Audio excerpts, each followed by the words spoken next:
मैंने आज स्वास्थ्य मंत्री जी से ये पूछा था कि छत्तीसगढ़ में जो गैर सरकारी अस्पताल हैं और सरकारी मेडिकल कॉलेज और बड़े अस्पताल, उसमें फायर सेफ्टी का क्या इंतजाम है, फायर ऑडिट कब कब हुआ है और उनको लाइसेंस देने के पहले फायर की सेफ्टी का पहले जांच पड़ताल करके उनको लाइसेंस देना चाहिए।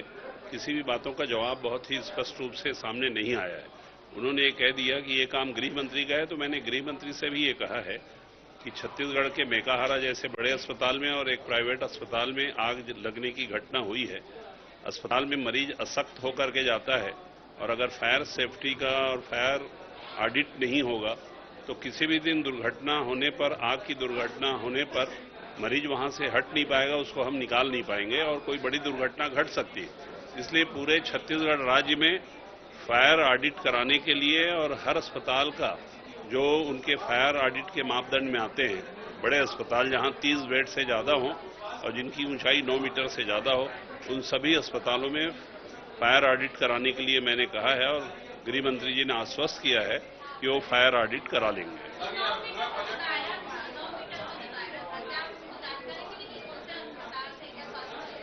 नहीं, माननीय मंत्री ने कहा कि जिस अस्पताल की ऊंचाई 9 मीटर से ज्यादा हो और जिसमें 30 बिस्तर की व्यवस्था हो इलाज की, वहां सब में फायर ऑडिट कराना जरूरी है और वहां पर फायर के लिए क्लीयरेंस लेना जरूरी है।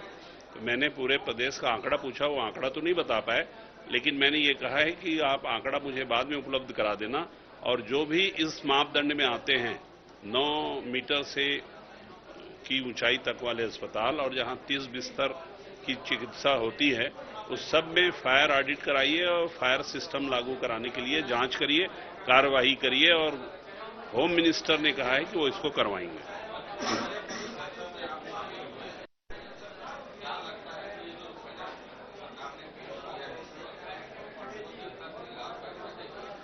ये बहुत ही बेहतरीन अनुपूरक बजट है। हमारे वित्त मंत्री जी बहुत मितव्ययी हैं, वित्तीय नियंत्रण रखने में उनकी महारत है और इस अनुपूरक बजट में नए नए कार्यों के लिए भी प्रावधान किया गया है। अनुपूरक बजट जनरली होता है कि जो पुराने काम है उसको रेगुलराइज करने के लिए बजट का प्रावधान कर दो। जैसे उसमें हवाई सेवा के लिए 25 करोड़ रुपए का प्रावधान किया गया और स्वास्थ्य के लिए भी 50 करोड़ रुपए का प्रावधान किया गया। ये ऐसे हैं जो नए कार्य होना है, उनके लिए भी बजट में प्रावधान किया गया है और बहुत ही संतुलित, बहुत ही नियंत्रित बजट श्री ओपी चौधरी जी ने पेश किया है। उसकी हम लोगों ने तारीफ भी की है और हम आशा करते हैं कि हमारे को एयर कनेक्टिविटी देने के लिए भी इसमें प्रावधान किया गया है, जिससे जगदलपुर, बिलासपुर, अंबिकापुर सब जुड़ेगा और धीरे से ये सुविधा व्यवस्थित होगी और आपको और हमको सबको ये सुविधा प्राप्त होगी।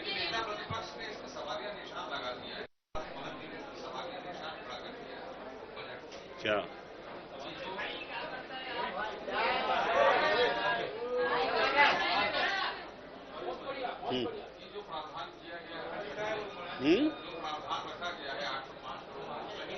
सब क्षेत्रों में बराबर पैसा नहीं बांटा गया है। महातारी मंदिर में ही 70,000 के हिसाब से साल का लाखों रुपये चले जाता है और उसके बाद किसानों की जो धान खरीदी होती है तो एक बड़ा अमाउंट उधर जा रहा, तो बाकी देश के जो कार्य हैं। देखिए, विष्णुदेव साय जी की सरकार की मंशा है कि हमारा किसान मजबूत हो। इस प्रदेश में 80 से 85% लोग किसानी में अपना जीवन यापन करते हैं।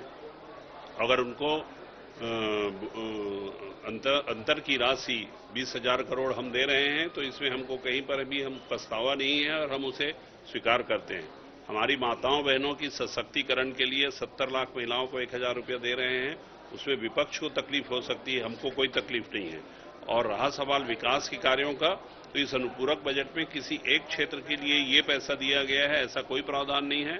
इस पूरे प्रदेश में किसी एक सुविधा को बढ़ाने के लिए प्रावधान किया गया है और वो लाभ सभी जिलों को, सभी क्षेत्र को, सभी समाज को, सभी वर्ग को मिलेगा। बहुत बढ़िया है। अब उनका काम ही है, विपक्ष में है तो कुछ न कुछ गलती निकालना।